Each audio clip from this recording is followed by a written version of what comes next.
পশ্চিমবঙ্গে প্রথম দফার ভোটের জন্য ভোটার তালিকা এক প্রকার চূড়ান্ত, কারণ যে 60 লক্ষ ভোটারের আবেদন লজিক্যাল ডিসক্রিপেন্সির জন্য ঝুলেছিল তার মধ্যে 45 লক্ষ যাচাইয়ের কাজ শেষ হয়েছে, অর্থাৎ নিষ্পত্তি হয়েছে। রাজ্যের প্রথম পর্বে 152টি কেন্দ্রে ভোট 23 এপ্রিল, আর এই প্রথম দফার বিচারাধীন ভোটারদের নথি যাচাইয়ের কাজ শেষ হয়েছে। কমিশন সূত্রে খবর এমনটাই, অর্থাৎ প্রথম দফার ভোট যেখানে যেখানে রয়েছে সেখানে আপাতত আর যাচাইয়ের কাজ হবে না। এবার দ্বিতীয় দফার ভোটের জন্য যাচাইয়ের কাজ যথাসম্ভব এগোনো হবে।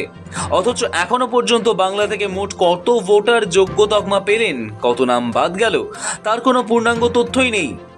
তালিকা রয়েছে শুধুমাত্র ওয়েবসাইটে, হাতে আসেনি হার্ড কপি। ফলে বাংলার বিচারাধীন ভোটাররা প্রথম অনলাইন হাতড়ে নিজের নাম খুঁজছেন, তারপর দেখছেন ইলেকটোরাল রোলে তিনি ঠাঁই পেয়েছেন কিনা, আর ডিলিটেড হিসেবে চিহ্নিত হয়ে গেলে খোঁজ শুরু হচ্ছে ট্রাইব্যুনালের। একটা বিষয় নিশ্চিত, কমিশনের প্রকাশিত 4টি সাপ্লিমেন্টারি তালিকা মিলিয়ে 152টি কেন্দ্রের বিচারাধীন ভোটারদের নাম প্রকাশ হয়ে গিয়েছে, অর্থাৎ প্রথম দফার ভোটার লিস্ট চূড়ান্ত। তাই এই ভোটারদের হাতে থাকছে মাত্র 7 দিন ট্রাইব্যুনালে আবেদন, নিষ্পত্তি এবং ভোটার তালিকায় নাম তোলার জন্য। তারপরেই ফ্রিজ হয়ে যাবে 23 এপ্রিল ভোটার তালিকা, একরাশ ধোঁয়াশা সঙ্গে নিয়েই। সুপ্রিম কোর্টের গঠন করে দেওয়া ট্রাইব্যুনালে বিচারাধীন ভোটারদের শুনানি কবে থেকে শুরু হবে ঠিক হয়নি। এই নিয়ে নির্দিষ্ট এসওপি কি হবে সেটাও ঠিক করবে কলকাতা হাইকোর্ট, তাই ধোঁয়াশা থাকছেই। সময় গড়িয়ে যাচ্ছে, কিন্তু ট্রাইব্যুনালে আবেদন জানালে আদৌ সেই আবেদন নিষ্পত্তি হবে কিনা তা নিয়ে স্পষ্ট গাইডলাইন নেই।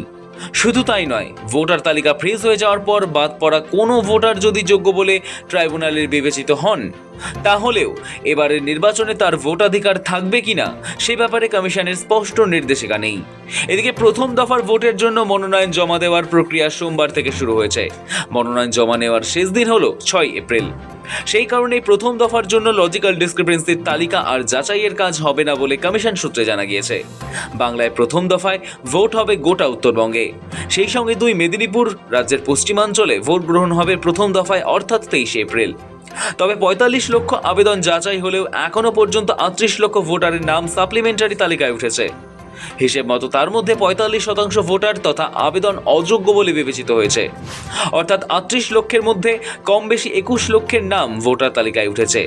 বাকি প্রায় 17 লক্ষের নাম বাদ ভোটার তালিকা থেকে। এর স্পষ্ট মানে হলো পশ্চিমবঙ্গে এসআইআর প্রক্রিয়ার কারণে ভোটার তালিকা থেকে এখনো পর্যন্ত নাম বাদ গিয়েছে 80 লক্ষেরও বেশি। এর মধ্যে মৃত, ডুপ্লিকেট, অনুপস্থিত ও অন্যত্র চলে যাওয়া ভোটাররা যেমন রয়েছেন, তেমনি রয়েছেন আনম্যাপড ভোটার ও অযোগ্য ভোটার। অর্থাৎ লজিক্যাল ডিসক্রিপেন্সির কারণে যে ভোটারদের আবেদন ঝুলেছিল এবং বিচার বিভাগীয় অফিসারেরা যাদের আবেদন যাচাই করে অযোগ্য বলে বাতিল করেছেন। বাংলার এসআইআর প্রক্রিয়া নিয়ে সুপ্রিম কোর্টে মামলা চলছে।